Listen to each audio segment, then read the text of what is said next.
At andito na kami sa Cabongaoan. Kasama ko ang artistaheng si Rio. Mga heredera ng tambobong. Ayan. Wow, ito na siya.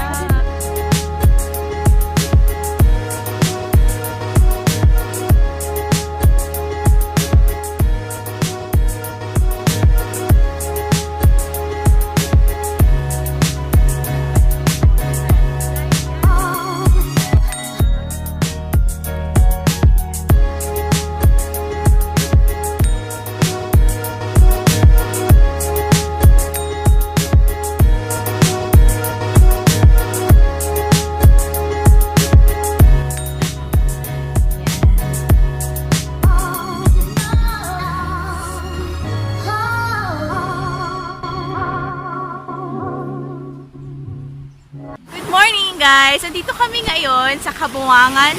Lapit din ito sa Tambobong. Dito pa rin sa Pangasinan. Walang entrance fee. Cottages is just 250.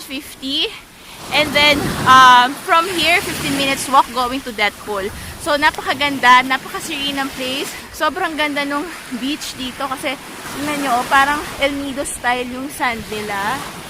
And sobrang linaw ng water. Look, amazing. Tingnan nyo, kahit nasa Pangasinan lang kayo, kaka-experience kayo ng El Nido style na beach.